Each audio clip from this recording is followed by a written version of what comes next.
La química del porvenir reconocerá que es el espíritu una verdadera substancia, como hoy son tenidos por substancias los ácidos, los óxidos y todos los demás principios químicos. No existe vacío alguno entre lo que llamamos el mundo material y el mundo espiritual.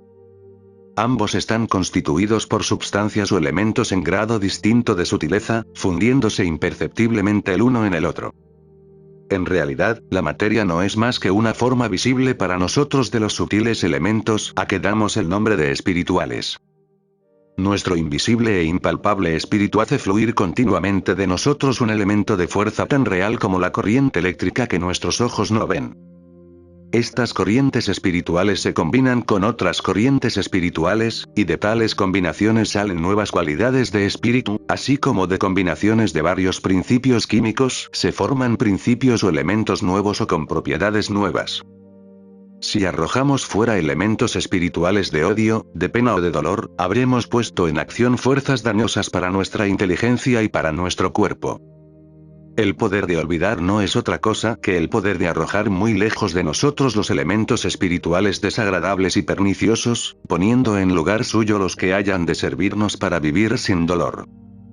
Hemos de saber que el carácter de nuestro espíritu influirá siempre, favorable o desfavorablemente, sobre nuestros afectos y sobre nuestros negocios, ejerciendo determinada influencia sobre los demás, como que es un elemento que producirá sentimientos agradables o desagradables en los otros, despertando en ellos gran recelo o plena confianza. El estado de inteligencia que prevalece en nosotros, o sea el carácter de nuestro espíritu, es el que conforma nuestro cuerpo y acaba por darle sus rasgos distintivos, haciéndonos odiosos o amables, repulsivos o atrayentes para los demás. Nuestro espíritu es el que forma nuestro modo de andar, nuestro modo de movernos y nos da los ademanes y gestos que nos son propios. El más insignificante movimiento del menor de nuestros músculos obedece a un movimiento de la inteligencia, a un deseo del espíritu. Una inteligencia determinada, determina siempre un especial modo de andar. Una inteligencia siempre débil, vacilante e insegura, determinará en el individuo una marcha igualmente insegura y vacilante. El espíritu es el que une en un solo conjunto todos los músculos del cuerpo y es también el elemento espiritual que encierra cada uno de ellos. Contemplad a un individuo, hombre o mujer, de esos siempre descontentos, sombríos o melancólicos, o solamente de los que decimos que tienen mal genio, y veréis en su rostro las huellas de la acción de esta fuerza oculta de su espíritu, modelando y constituyendo la expresión singular con que los conocemos. Son muchas las personas que no gozan nunca de buena salud, porque esta fuerza acciona en ellas lo mismo que un veneno y da origen a varias formas de enfermedad. Un pensamiento muy persistente dirigido a un determinado propósito objetivo, especialmente si este propósito ha de ser en beneficio de los demás tanto como en el propio, dará a todos nuestros nervios una fuerza extraordinaria, y no es en realidad más que un sabio egoísmo esta acción que ha de beneficiar a los demás tanto como a nosotros mismos. Desde el punto de vista espiritual, y en este mundo, todos nosotros constituimos una sola unidad, y no somos más que fuerzas que accionan las unas sobre las otras, para el bien o para el mal, llenando esto que nuestra ignorancia llama el vacío del espacio. Estas fuerzas son como nervios que se extienden de hombre a hombre, de existencia a existencia. En este sentido, pues, todas las formas de vida están unidas y fuertemente relacionadas, de manera que bien podemos decir que todos nosotros no somos sino los miembros de un cuerpo único. Un mal pensamiento o una acción mala es como una pulsación de dolor que conmueve hasta el fin de la humanidad a millares de seres organizados. Un pensamiento bueno o una acción benévola causa, pero en sentido agradable, los mismos efectos. Es, pues, ley de la naturaleza, que la ciencia ha demostrado, que no podemos hacer a nuestro prójimo un bien real ni causarle dolor alguno sin que nosotros no participemos también de ese mismo dolor o beneficio. La pesadumbre que causa una pérdida, sea ella de seres queridos o de bienes materiales, debilita mucho la inteligencia y el cuerpo, y nuestro dolor tampoco sirve de nada al amigo o pariente por quien lloramos, sino que más bien lo perjudicamos, pues nuestros pensamientos tristes llegan hasta las personas que han pasado ya a otras condiciones de existencia, y son fuente de dolor para ellas. Una hora de irritación o de mal humor, haya sido expresado o no en palabras, gasta una parte de nuestras fuerzas, sin beneficio para nosotros ni para los demás, creándose tal vez, por el contrario, grandes enemigos. directa o indirectamente, es indudable que perjudica siempre nuestros negocios. Las duras miradas y las palabras agrias alejan de nosotros a la gente de buenas costumbres. La irritación o el odio contra los demás son también elementos que contribuyen a la formación de nuestra inteligencia. Todas las fuerzas de nuestro espíritu pueden ser empleadas para nuestro gusto y en provecho propio, del mismo modo que en el plano actual de nuestra existencia podemos contribuir, en una reunión de personas de buena voluntad, con las fuerzas de nuestro cuerpo, a procurarnos alegres distracciones y comodidades. De manera que hacernos capaces de arrojar fuera de nosotros mismos, olvidar, un pensamiento o una fuerza que ha de perjudicarnos, es un medio importantísimo para ganar fuerza corporal y claridad de inteligencia, y esta fuerza corporal y esta claridad de inteligencia son prendas seguras de éxito en toda clase de empresas. Es un medio también para fortalecer nuestro espíritu, y no hemos de olvidar que las fuerzas de nuestro espíritu accionan sobre otros seres, aunque se hallen a millares de leguas de distancia, con ventaja o con desventaja para nosotros, por lo cual podemos afirmar que disponemos ya de una fuerza nueva, diferente y aparte de las que son propias del cuerpo, fuerza que está siempre en acción, obrando sobre nosotros mismos y sobre los demás, y aún afirmamos que es la fuerza que está más en acción en todo momento. Pero hoy usamos de ella sin saberlo, inconscientemente, por lo tanto a ciegas, hundiéndonos así en el lodazal del infortunio y del error. Empleada sabiamente y con plena conciencia, esta fuerza nos proporcionaría todos los bienes imaginables. Esta fuerza es nuestro propio pensamiento, y toda idea que surja de él es de capital importancia para la salud y el buen éxito de las empresas. Una fortuna ganada a costa de la salud no puede considerarse un verdadero triunfo. Toda inteligencia se educa a sí misma, en general, de un modo inconsciente, según el peculiar carácter o las cualidades propias del espíritu, y una vez ya hecha esta educación, es imposible cambiarla inmediatamente. También podemos, de un modo inconsciente, haber educado nuestra inteligencia en estado de peligrosa turbación, para nuestro espíritu. Y así nunca hemos de dedicarnos a esta obra en estado de inquietud, temiendo una fuerte pérdida o con el recelo de que esto o aquello no suceda como deseamos, todo lo cual son fuerzas destructoras que malgastan nuestras energías, nos disponen mal para los negocios y nos causan pérdidas materiales y aún pérdidas de amigos. Pidamos persistentemente, y con firme voluntad, aquella condición de carácter que notemos en nosotros decaída o muy débil, y la sentiremos pronto aumentada y fortalecida.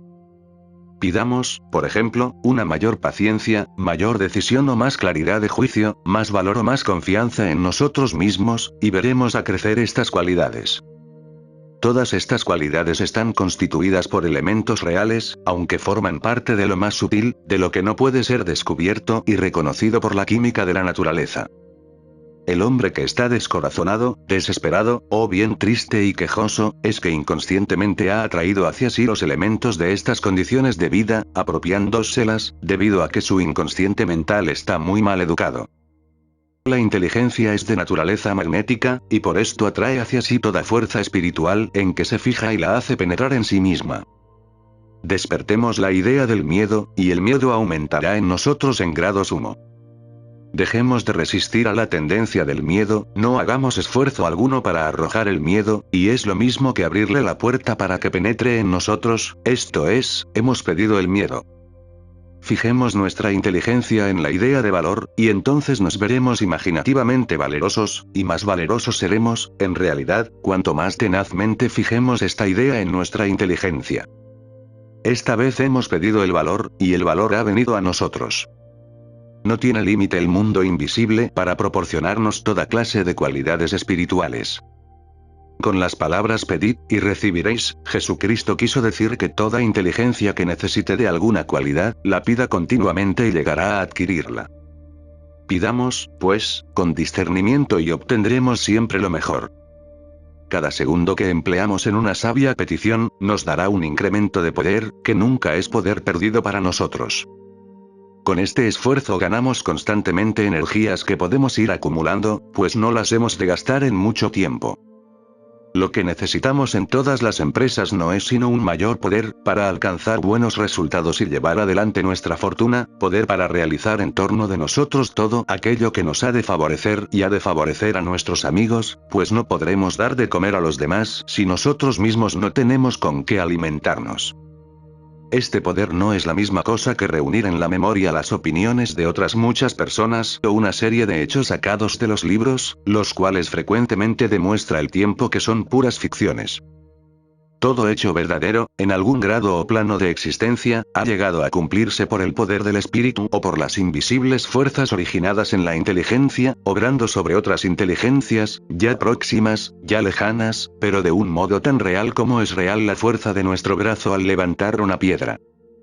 Un hombre puede ser ignorante, y, sin embargo, arrojar fuera de su inteligencia determinadas fuerzas que ejerzan influencia sobre los demás, así estén cerca o lejos, en forma que ha de resultar beneficiosa para su fortuna, mientras que el hombre estudioso trabajará con toda energía para obtener tan solo una miserable pitanza, y es que en la ignorancia tiene el hombre un gran poder espiritual.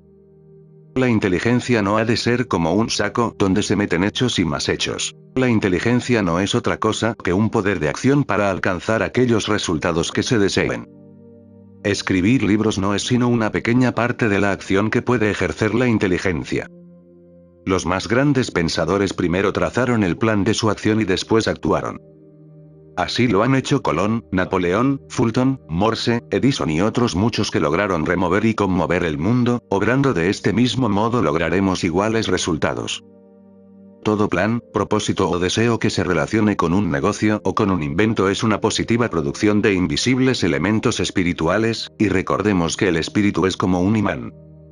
Empezamos por producir una fuerza que va dirigida a la consecución de nuestro deseo, y si persistimos con energía en el propósito hecho, iremos acumulando fuerzas sobre otras fuerzas, las cuales de este modo se irán fortaleciendo también cada vez más, obteniendo al fin resultados cada vez más favorables.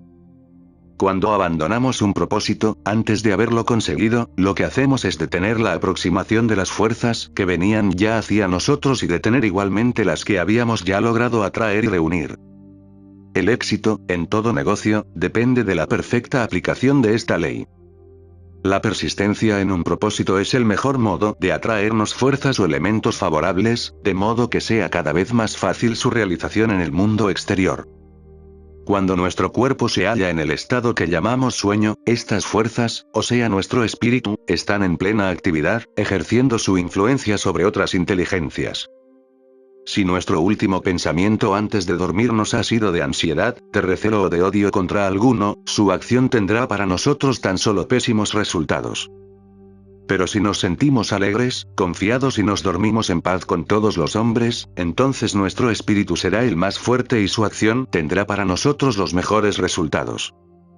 Si el sol se pone sobre nuestra ira, o nuestra rabia, nuestro encolerizado espíritu, mientras durmamos, accionará sobre los demás en ese estado, y su acción solamente nos traerá perjuicio. Tenemos, pues, una gran necesidad de cultivar el poder de olvidar lo que puede causar daño en nuestra vida espiritual, mientras el cuerpo descansa, para cambiar aquellos elementos perjudiciales en otros que sean atrayentes de lo bueno. Hoy día son inmensa mayoría los que no piensan nunca en averiguar y comprobar el verdadero carácter de su espíritu. Dejan que su fuerza mental o inteligencia se guíe por sí misma, y cuando se les ocurre una idea que los perturba hondamente, no saben decir, no quiero pensar en ello. De este modo atraen inconscientemente hacia sí elementos o influencias que los perjudican, y sus cuerpos enferman a causa de la clase de ideas y de pensamientos que consienten que tenga su mente. No bien hayamos descubierto el daño que nos causa la persistencia de alguna idea perturbadora, empecemos a poner en acción el poder de arrojar fuera de nosotros esta idea, y cuanto más nos ejercitemos en resistir a estos perjudiciales pensamientos, iremos constantemente ganando más y más poder para la resistencia del mal. Resiste al diablo, dijo Cristo, y el diablo saldrá de tu cuerpo. No diremos que sea lo mismo que un diablo el hecho de hacer mal uso de las fuerzas mentales, pero no hay duda que tiene aún mayor poder para afligirnos y torturarnos. Un estado de inteligencia triste o melancólico es para nosotros un verdadero demonio. Puede ser causa de enfermedad y puede hacernos perder a nuestros mejores amigos y aun originarnos importantes pérdidas materiales, debiendo tener presente que el dinero contribuye no poco a la satisfacción de nuestras necesidades y a nuestro mayor bienestar, pues sin dinero tampoco podríamos mejorar. El pecado que indudablemente se encierra en la pasión del oro no estriba precisamente en sí misma, sino en amar más el oro que las cosas necesarias que el oro nos proporciona. para obtener el mayor éxito en un negocio cualquiera, para hacer los mayores adelantos en un arte o para lograr todo el resultado apetecible en un estudio determinado, es de absoluta necesidad que durante el día, en repetidas ocasiones, nos olvidemos de todo y concentremos todas nuestras fuerzas en aquel negocio, en aquel arte o en aquel estudio, y aún será bueno, antes de entregarnos a ellos, dejar en el más completo reposo nuestra inteligencia, para reunir nuevas fuerzas con que emprender con mayor impulso el objeto propuesto. Estar girando continuamente en torno de un mismo plan, estudio o especulación, el cual llegaremos o no a realizar, es lo mismo que malgastar las fuerzas de nuestro cerebro en hacer girar la rueda de un molino, con lo cual nos estamos diciendo siempre la misma cosa una y otra vez, desgastando nuestras fuerzas en la repetida construcción de una sola idea, labor completamente perdida, pues con la primera vez bastaba, ya que todas las demás no son sino duplicados de ella. Si nos sentimos siempre inclinados a pensar o hablar de un asunto o cuestión determinada y no procuramos olvidarla cuando es menester, poniéndola siempre sobre el tapete en toda ocasión y en todo lugar, si mentalmente o conversando no nos esforzamos en tomar el tono general de lo que se habla en torno, o no mostramos nunca interés por lo que interesa a los demás, si hablamos siempre tan solo de lo que nos importa a nosotros, callando cuando se hable de otros asuntos, caemos en el peligro de convertirnos en simples y en verdaderos maniáticos, destruyendo de este modo nuestra propia reputación y nuestra fuerza. El que así obra, acaba por hacer predominar en él una sola y única idea sobre todas las demás, tal vez sin quererlo, pues no ha aprendido a olvidar en determinadas ocasiones su propósito, pretendiendo, además, que los otros se adapten a sus propias miras. Por esta sola razón, ha perdido el poder de olvidar, y no puede ya arrojar fuera de su cerebro la única absorbente idea que ha venido albergando, y así cada vez lleva todavía más hacia dentro esa única idea, rodeándose, a fuerza de pensar y de hablar siempre de lo mismo, de una atmósfera o elemento espiritual tan verdadero y positivo como son los elementos que podemos ver y tocar. Otros sienten en torno de ellos la idea o el pensamiento de otra persona, y lo sienten desagradablemente tal vez, y es que hay quienes son capaces de sentir el paso o el contacto del pensamiento ajeno con un sentido que es inominado todavía. En este sentido, sin embargo, que no siempre nos explicamos ni ejercitamos conscientemente, está el secreto de las favorables o desfavorables impresiones que nos causan a primera vista determinadas personas.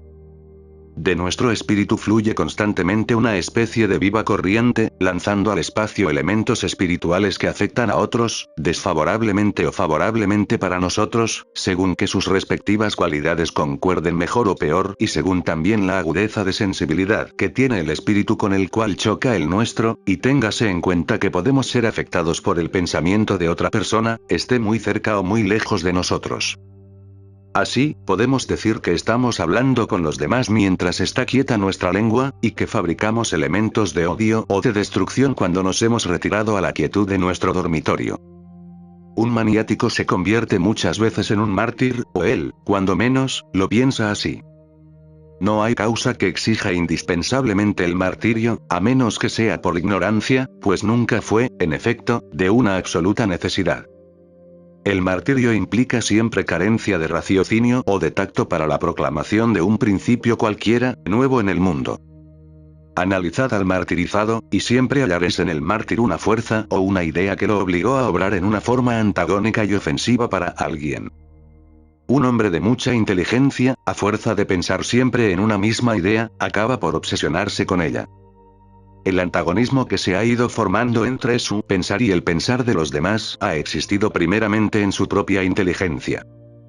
Yo no vengo con la paz, dijo Cristo, sino con la espada. Mas ahora han llegado ya en la historia de este mundo los tiempos en que la espada será envainada para siempre. Hay personas de mucha bondad que hacen ahora uso inconscientemente de la espada, cuando de ser más avisadas emplearían mejor sus fuerzas.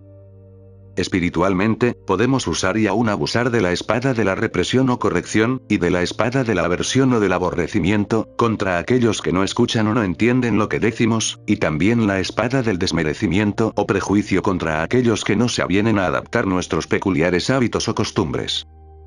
Toda discordancia espiritual que descubrimos en nosotros contra los demás, es una verdadera espada, pero espada de dos filos, pues al herir a los otros nos hiere a nosotros mismos. Tal es el elemento espiritual que arrojamos fuera, tal es el que en cambio recibimos. La venida del imperio de la paz no puede ser sino por la reconciliación de todas las diferencias espirituales, haciendo amigos de los enemigos, tornando en los hombres más eficaz el bien que hay en ellos que el mal, destruyendo su inclinación a la chismografía y al mal hablar, e introduciendo en su espíritu ideas o cuestiones mucho más agradables y más provechosas, haciéndoles así gustar de una vida que tiene leyes, generalmente desconocidas, que dan salud, felicidad y fortuna sin injusticia y sin daño a los demás.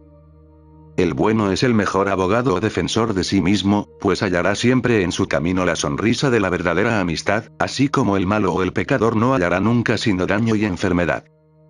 El hombre o la mujer más repulsivos, la criatura más llena de engaño, traición o falsedades, necesita de nuestra piedad y de nuestra ayuda para todo, pues los tales, dando origen continuamente a malos pensamientos, son también el origen de su propia pena y sus dolencias. En nosotros mismos podemos ver que formamos un mal concepto de una persona de la cual hemos recibido un ligero desaire o nos ha causado un daño o una injusticia, y sucede que tal concepto perdura en nosotros hora tras hora y aún quizá día tras día. Hasta puede ser que nos llegue a fatigar esa idea, pero no sabemos, sin embargo, arrojarla fuera de nuestra mente, pues no tenemos en realidad defensa contra el asedio persistente de una de esas fantasiosas y perturbadoras ideas que acaban por hacer presa en el espíritu, y lo que hace buena presa en el espíritu hace también presa en el cuerpo. Esta es la causa de que salga de nosotros contra una persona determinada un pensamiento hostil o de oposición, que no siempre parece visiblemente justificado, y es que formamos de los demás el concepto que los demás formaron de nosotros, lo cual viene a determinar un verdadero oleaje de hostiles y contrarias ideas, lanzando y recibiendo todos mutuamente esta clase de invisibles elementos y sosteniendo esta guerra silenciosa entre fuerzas invisibles, guerra en la cual siempre acaban por salir perjudicados ambos combatientes. Esta lucha de opuestos deseos y de fuerzas opuestas existe constantemente en torno de nosotros, lleno está de ella el espacio. Esforcémonos, pues, en olvidar los pensamientos enemigos, no arrojando fuera de nosotros más que ideas amistosas y de bondad, con lo cual hacemos un acto de verdadera protección de nosotros mismos, de igual modo exactamente que podemos defendernos con las manos de un ataque corporal. La persistente idea de la amistad y de lo bueno deja de lado las ideas de maldad y las vuelve completamente inofensivas. La recomendación de Cristo de que hagamos bien a nuestros enemigos está perfectamente fundada en una ley natural. Y es que Cristo sabía que la idea o el elemento del bien acrecienta mucho nuestro poder y previene y desvía todo daño que nos pudieran causar los malos pensamientos. Pidamos el completo olvido de una persona o de una cosa cuando esta persona o cosa pueda despertar en nosotros el dolor o la indignación. Pedir es un estado de la inteligencia que pone en acción fuerzas que han de darnos siempre el resultado apetecido. La petición es la base científica de la plegaria, que no es lo mismo que suplicar. Pidamos constantemente nuestra parte de fuerzas, fuera de los elementos que ya nos rodean, y mediante ellas podremos dirigir a nuestra inteligencia por el camino de las mejores y más nobles aspiraciones. No hay límite en las fuerzas que podemos adquirir continuamente para acrecentar cada día nuestro poder espiritual. Este poder es tal, que puede alejar de nosotros todo dolor procedente de alguna honda tristeza, o de falta de bienes, o de falta de amigos, o de alguna situación desagradable de la existencia. Este mismo poder nos da todo elemento intelectual, cuando se desarrolla favorablemente, para la adquisición de bienes materiales o de buenos amigos. La inteligencia fuerte arroja fuera toda molestia, toda fatiga y todo mal humor, olvidándolos e interesándose en alguna otra cosa de mayor provecho. La inteligencia débil cae fácilmente en el cansancio y en el disgusto, y acaba por ser esclava de ellos. Cuando tememos que nos sobrevenga algún infortunio, el cual no podemos en modo alguno evitar, nuestro cuerpo se debilita, nuestras energías se paralizan, pero podemos, pidiéndolo constantemente y sin fatiga, lograr que nos venga del exterior un poder que arroje fuera de nosotros el medroso y perturbador estado de nuestra inteligencia, siendo este poder siempre el mejor camino para llegar al triunfo. Pidamos constantemente dicho poder, y él aumentará más y más en nosotros, hasta que no conoceremos ya el acobardamiento. Un hombre o una mujer de veras valientes y sin miedo pueden realizar maravillas. El que tal o cual individuo deje de adquirir este acrecentamiento del poder espiritual no prueba que ese poder no pueda ser por otros adquirido. Cosas aún más maravillosas han sucedido en el mundo. Hace 30 años que aquel que hubiese afirmado que la voz humana podía ser oída en Nueva York desde Filadelfia, hubiera sido tenido por loco, y hoy las maravillas del teléfono se ha convertido en una de las cosas más vulgares. Hombres y mujeres. Cultivemos todos y hagamos uso continuamente de este poder, y así podremos cumplir en este mundo maravillas tales como ni la más desenfrenada fantasía nunca se ha atrevido ni siquiera a sospechar.